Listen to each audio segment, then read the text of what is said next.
주시옵소서. 예수님의 이름으로 축복하며 기도합니다. 아멘. 이 아침에 주시는 하나님 말씀은 신약성경 요한복음 4장 27절부터 42절까지 말씀입니다. 요한복음 4장 27절부터 42절까지 말씀입니다. 찾으셨으면 저와 여러분들이 한 절씩 교독하시고 마지막 절 42절은 합독하시는 거예요. 27절입니다. 이때 제자들이 돌아와서 예수께서 여자와 말씀하시는 것을 이상히 여겼으나 무엇을 구하시나이까? 어찌하여 그와 말씀하시나이까? 묻는 자가 없더라. 여자가 물동이를 버려두고 동네로 들어가서 사람들에게 이르되 내가 행한 모든 일을 내게 말한 사람을 와서 보라. 이는 그리스도가 아니냐 하니 그들이 동네에서 나와 예수께로 오더라. 그 사이에 제자들이 청하여 이르되 랍비여 잡수소서. 이르시되 내게는 너희가 알지 못하는 먹을 양식이 있느니라. 제자들이 서로 말하되 누가 잡수실 것을 갖다 드렸는가 하니 예수께서 이르시되 나의 양식은 나를 보내신 이의 뜻을 행하며 그의 일을 온전히 이루는 이것이니라. 너희는 넉 달이 지나야 추수할 때가 이르겠다 하지 아니하느냐? 그러나 나는 너희에게 이르노니 너희 눈을 들어 밭을 보라. 희어져 추수하게 되었도다. 거두는 자가 이미 삭도 받고 영생에 이르는 열매를 모으나니 이는 뿌리는 자와 거두는 자가 함께 즐거워하게 하려 함이라. 그런즉 한 사람이 심고 다른 사람이 거둔다 하는 말이 옳도다. 내가 너희로 노력하지 아니한 것을 거두러 보내었노니 다른 사람들은 노력하였고 너희는 그들이 노력한 것에 참여하였느니라. 여자의 말이 내가 행한 모든 것을 그가 내게 말하였다 증언하므로 그 동네 중에 많은 사마리아인이 예수를 믿는지라. 사마리아인들이 예수께 와서 자기들과 함께 유하시기를 청하니 거기서 이틀을 유하심에 예수의 말씀으로 말미암아 믿는 자가 더욱 많아 그 여자에게 말하되 이제 우리가 믿는 것은 네 말로 인함이 아니니 이는 우리가 친히 듣고 그가 참으로 세상의 구주신 줄 알미라 하였더라. 아멘. 하나님의 말씀입니다. 사마리아 여자가 찾아오신 예수님을 만나고 개인적인 문제, 개인적인 고민, 개인적인 그 많은 영적 갈증이 일순간에 해소된 후에 그녀가 원래 속해 있던 그 성읍으로 들어가서 사람들에게 예수님을 만났다고, 그리스도를 만났다고 증거하기 시작합니다. 얼마나 그 마음이 기쁘고 간절하고 긴급했으면은 물동이를 버려두고까지 그렇게 성읍으로 들어갔다고 되어 있습니다. 그리고 39절부터 42절까지 보면 이제 사람들이 그 여인의 말을 듣고 예수님께 다시 오죠. 예수님은 아마 우물가 근처에 계셨을 거예요. 우물가 근처에 계신 예수님을 만나서 예수님의 말씀을 좀 들어보고 더 큰 확신을 얻고 그들도 예수님의 말씀으로 하나님의 구원을 입은 그런 사건이 오늘 본문 말씀의 내용이 되겠습니다. 이제 사마리아 여자가 자신의 동네로 들어가서 예수님을 증거할 때 제자들이 음식을 준비해서 와서 예수님께 권했는데 그 이후에 벌어지는 대화가 32절부터 38절까지잖아요. 오늘 이 32절부터 38절의 내용에 좀 주목하면서 이 말씀의 의미를 좀 깨달아 보고자 합니다. 제자들이 와서 선생님, 랍비요, 여기 양식이 있습니다. 드십시오. 그랬더니 예수님이 좀 엉뚱하게 느껴지는 말씀을 하세요. 32절입니다. 내게는 너희가 알지 못하는 먹을 양식이 있느니라. 이렇게 했어요. 제자들은 궁금했죠. 아니, 우리가 지금 음식을 사러 갔다 왔는데 중간에 누가 주셨는가? 이런 생각을 할 수밖에 없었습니다. 그런데 예수님께서는 이 뒤에 내용을 보니까 이 영적으로 의미를 염두에 두고 말씀을 하신 거예요. 그럼 먹을 양식은 무엇인가? 하나님의 말씀입니다. 하나님의 말씀이에요.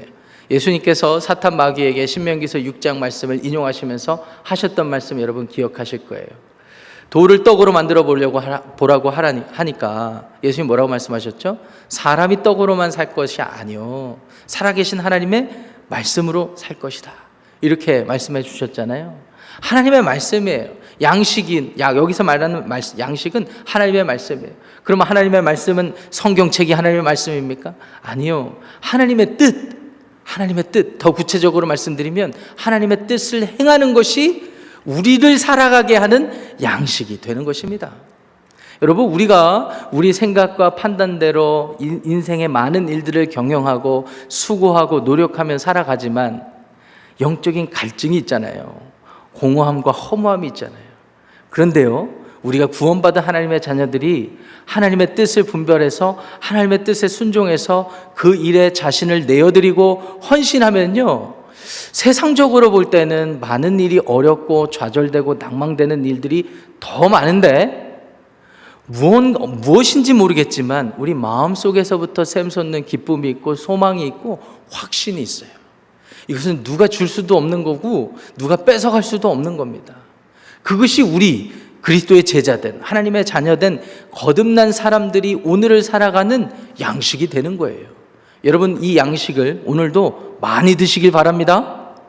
이 말씀의 의미는 주님의 뜻을 헤아리고 열심히 순종하라는 말이 되겠죠. 34절부터 나오는 말씀이 굉장히 중요합니다. 예수님이 이런 말씀하시잖아요. 나의 양식은 나를 보내신 이의 뜻을 행하며 그의 일을 온전히 이루는 것이라. 예수님이 그래서 이 말씀을 하신 거라니까요. 35절부터 38절. 그러면 하나님의 뜻이 무엇입니까? 라는 질문이 생기지 않습니까? 35절 보십시오. 너희는 넉 달이 지나야 추수할 때가 이르겠다 하지 아니하느냐? 그러나 나는 너희에게 이르노니 너희 눈을 들어 밭을 보라. 희어져 추수하게 되었도다. 이스라엘은요, 저희들이 살고 있는 이 지역 또는 한국과는 지형도 다르고 기후도 다르죠. 그래서 추수 시기가 달라요. 3월부터 5월까지는 우리에게는 봄이 되겠지만 그들에게는 추수의 시기가 됩니다. 1년에 크게 2번 정도의 추수 시기가 이스라엘 사람들에게 있어요. 기후와 지형이 다르기 때문에 그 3월부터 5월까지는 밀하고 보리를 집중적으로 추수하는 시기입니다. 그 다음에 6월부터 7월에는요, 올리브나 포도를 추수하는 시기예요. 그러니까 이스라엘 사람들에게는 추수하는 개념이 굉장히 중요한 개념이었고 우리보다는 더 많은 바쁜 수고의 시간들이 있었습니다. 예수님께서 넉 달이라는 말씀을 언급하신 것을 볼 때 진짜로 3월에서 5월 기준으로 넉 달 전일 수도 있고 6월에서 7월 전으로 기준으로 넉 달 전일 수도 있습니다. 정확히는 잘 모르겠어요. 중요한 건 뭐냐면은 추수할 때가 그때쯤 될 건데 사람들이 그렇게 생각을 하는데 사실은 그렇지 않다는 거예요. 이미 추수의 때가 왔다라는 것을 의미하는 겁니다. 이것 역시 영적인 의미가 있죠. 어떤 의미일까요? 구약시대부터 하나님의 사람들이, 하나님의 선지자들이 하나님의 나라를 막 선포했어요. 그 때가 올 거예요. 하나님의 구원의 때가 올 거라는 것입니다.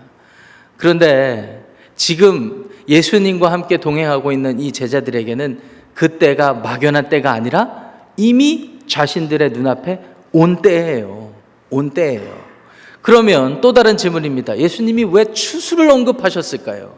추수를 왜 언급하셨을까요? 이건 굉장히 능동적인 의미가 담겨져 있습니다. 제자들 입장에서 예수님을 받아들이고 추수의 기쁨을, 열매를 받아들이는 거 개인적인 차원에서만 그치는 그런 개념이 아니에요. 여기서 더 나아가서 우리 주님을 알고 우리 메시아 그리스도를 만난 사람들이 이제 그 일에 참여하여서 하나님 뜻에 순종하여서 헌신하여서 그 추수를 함께 걷는 거예요. 함께 걷는 거예요.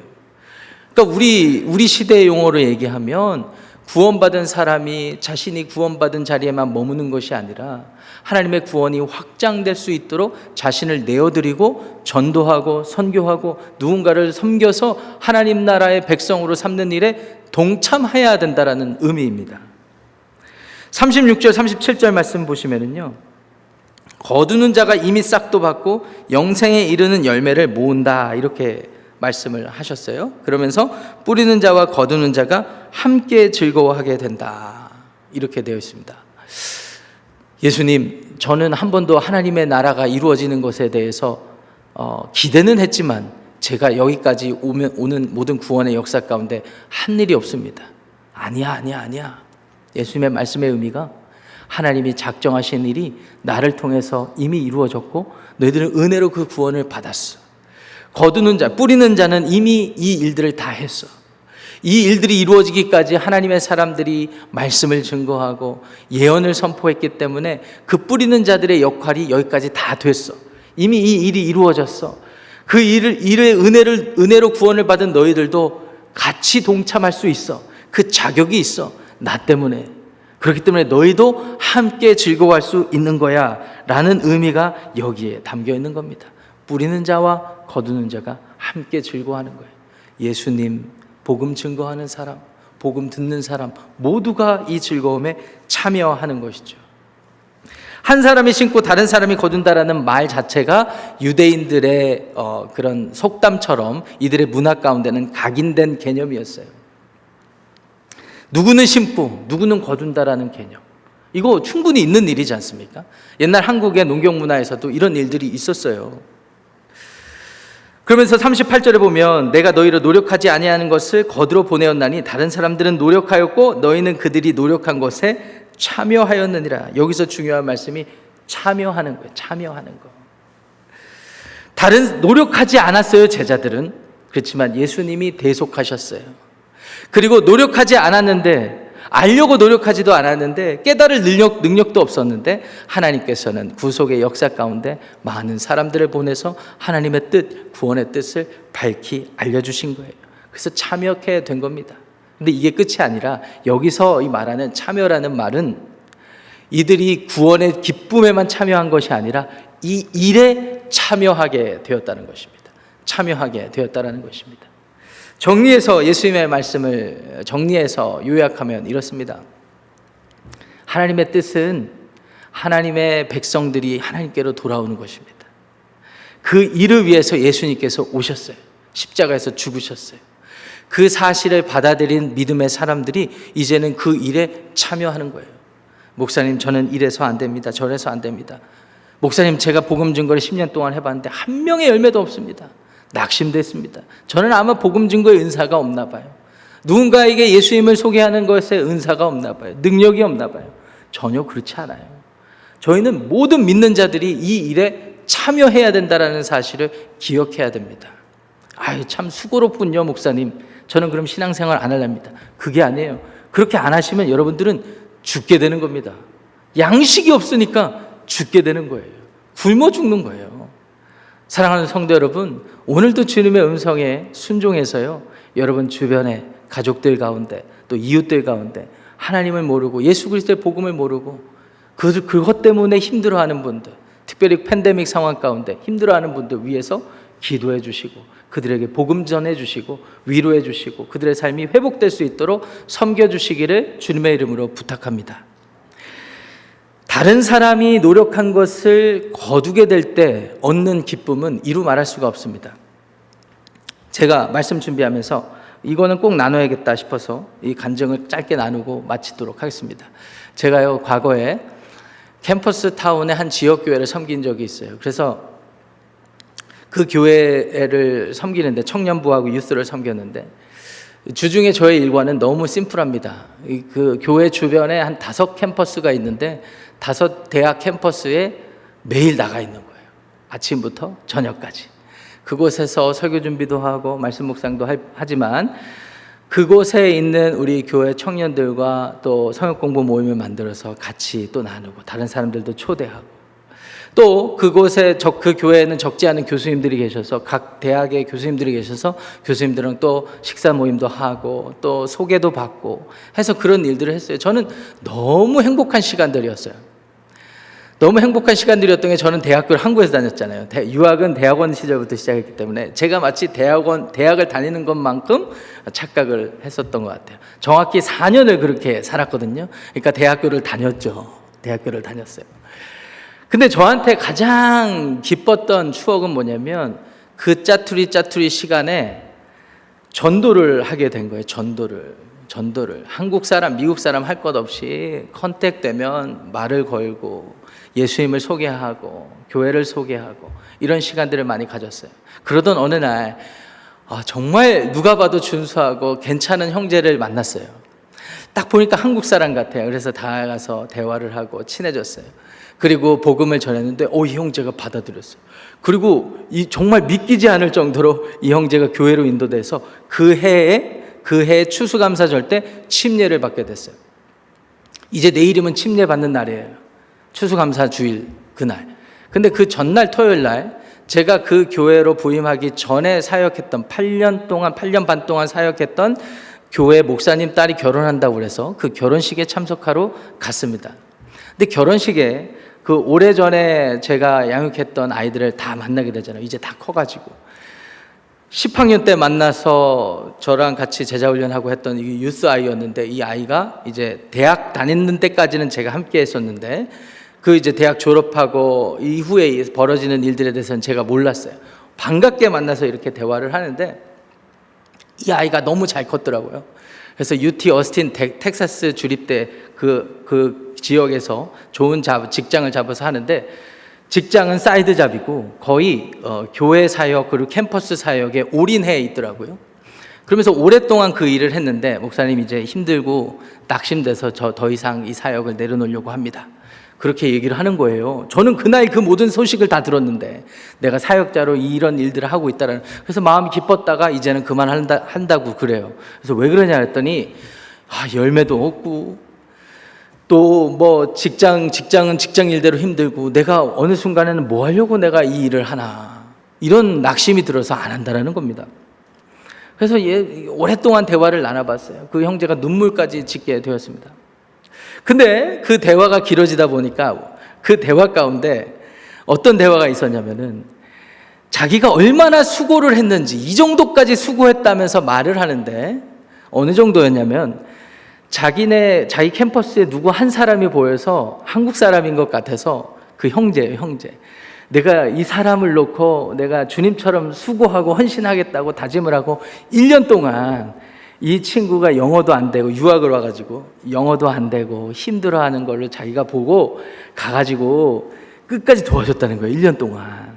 근데 1년 동안 도와줬는데 자기는 모른 척하고, 왜냐면 믿음이 없었어요. 이 형제가, 도움을 받는 형제가. 그러니까 믿음이 없었으니까 그냥 도움을 당연히 여기고, 그리고 그냥 다른 주로 편입해서 떠나버렸습니다. 하루아침에.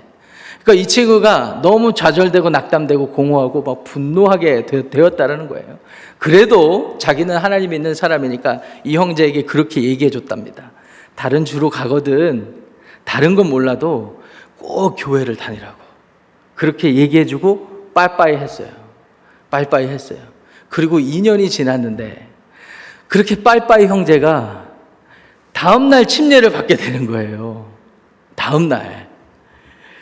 제가 그 얘기를 듣고 그 자리에서 실시간으로 진짜인지 아닌지 서로 확인을 하고 이 형제가 일순간에 회복이 됐어요. 일순간에. 자기는 뿌렸구나. 자기는 뿌렸구나. 그 형제, 그 아이가 했던 말이 잊혀지지가 않아요. 목사님 1년 동안 관계 맺는다고 막 열심히 했는데 정작 제가 바르게 복음을 전했던 것 같지 않아서 그게 좀 후회된다고. 그 얘기까지 했거든요. 그런데 재밌죠? 어리버리 다니다가 캠퍼스에서 저를 만나고, 저는 제 입장에서는 주님 뜻에 순종해서 복음도 전하고 그랬는데 너무나 당연하게 이 형제가 받아들이잖아요. 여러분, 이게 사람이 한 일입니까? 이게 사람이 한 일입니까? 하나님의 일하심이잖아요. 저에게는 그 4년 동안 저의 미국 대학 시절에 간증 보따리가 너무나 많습니다. 이 간증 보따리가 저를 오늘 살아가게 하는 양식이 되는 것 같아요. 근데 꼭 그때뿐만 아니라 오늘도 마찬가지입니다. 이곳에서 사역하는, 또 오늘을 시작하는, 또 오늘 우리에게 주어진 하루에도 마찬가지라고 생각이 들어요. 이 형제를 빠이빠이 하고 떠나보내고 2년의 공백 기간이 또 무슨 일이 있었는가 궁금해지잖아요. 많은 힘든 시간이 있었더라고요. 많은 힘든 시간이 있었는데 이 힘든 시간 끝에 자기도 어떤 의지할 곳이 생겨야 되지 않은가라는 그 마음에 들고, 그 무렵에 하나님이 저를 만나게 하시고 복음이 증거되게 하시고, 하나님 나라 큰 그림에서 보니까 이게 하나님의 기가 막힌 경영하심이더라고요. 여러분 믿으십니까? 제가 거짓말하는 거 아니에요. 진짜로 있었던 일이에요. 그 말을 같이 그 대화를 나누는데 이 형제와 저와 같이 울 수밖에 없었고, 하나님 나라에 대해서 다시 소망을 품고, 이 형제가 그 사역을 포기하지 않고 캠퍼스 사역을 아직도 하는데요, 간사의 직분처럼 섬기는데, 같이 동역하다가 사역하는 미국인 자매를 만나서 결혼까지 하고요, 얼마 전에도 연락하고 지냈어요. 그리고 한국에 그 복음 듣고 추수감사절 때 침례받은 형제는 한국으로 직장을 잡아서 갔거든요. 좋은 직장, 좋은 교회 좀 소개해달라고 그래서 제가 강남중앙침례교회를 소개를 해줬어요. 근데 제가 왜 이 형제를 또 생각나서 말씀드리냐면, 얼마 전에 연락이 왔더라고요. 목사님, 신앙생활 잘하고 있습니다. 그리고 결혼도 잘했고요. 이 형제가 나중에 봤더니 저도 그 정도일 줄 몰랐는데 좋은 직장에 취직을 했는데 그만뒀다는 거예요. 저는 그 직장에 계속 다닌 줄 알았는데 왜 그런가 봤더니 주일 성수를 못한다고, 자기가 주님 섬기는 일을 못하니까 자기가 나름대로 결단을 했다라는 거예요. 제가 몇 년 전에 그 형제를 처음 만나서 어리버리하고 복음에 대해서 모를 때 형제를 생각하면은 너무나 큰 변화입니다. 뿌리는 자가 있고 거두는 자가 있고 자라게 하시는 하나님 영광 받으시기를 원합니다. 여러분, 저의 삶이, 여러분의 삶이 조금 빈궁하고 어렵고 그렇다 할지라도 하나님이 주시는 양식을 기대하고 살아가면 돼요. 좀 어렵더라도 그 양식이 오늘 우리가 영적으로 살아있게 하는 생명력이 되기 때문입니다. 사랑하는 성도 여러분, 오늘 조심스럽게 간증을 드렸지만 이 간증은 오늘 이 예수님의 말씀의 의미와 맞닿아 있기 때문에 드린 거예요. 제자들이 자기는 거두는 자라고 얘기를 했을 때 언뜻 다가오지 않으셨을 거예요. 그런데 순종해서 드려지는 삶이 필요해요. 마치 사마리아 여자가 이러했던 것처럼. 사마리아 여자는 지금 예수님 만났잖아요. 그리고 성읍에 가서 증거했잖아요. 열매가 나타났잖아요. 여러분, 이게 하나님 나라 원리입니다. 복음을 개념으로 정리할 필요가 없어요. 원리로 정리할 필요가 없어요. 그냥 하면 돼요. 하면 돼요. 오늘 여러분 주변에 많은 사람들 생각하시면서 기도하시면서 믿음으로 순종하시기를 주님의 이름으로 축원합니다. 낙심된다고요? 갈라디아서 6장 말씀에 사도 바울께서 뭐라고 말씀하셨죠? 선을 행하되 낙심하지 말지니, 그 다음에 뭐라고 되어 있죠? 때가 이름에 거두리라. 그것이 믿음이요 소망이 되는 것입니다. 기도하시겠습니다.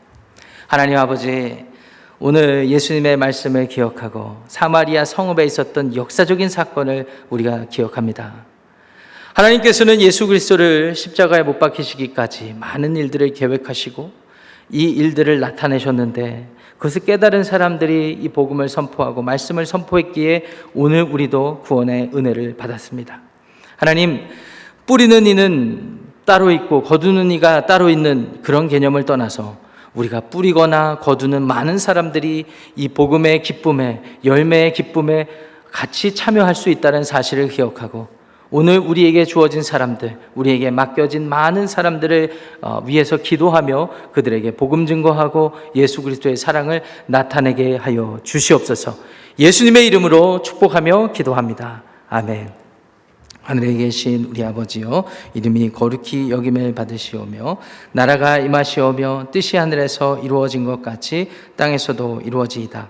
오늘 우리에게 일용할 양식을 주시옵고 우리가 우리에게 죄 지은 자를 사하여 준 것 같이 우리 죄를 사하여 주시옵고 우리를 시험에 들게 하지 마시옵고 다만 악에서 구하시옵소서. 나라와 권세와 영광이 아버지께 영원히 있사옵나이다. 아멘.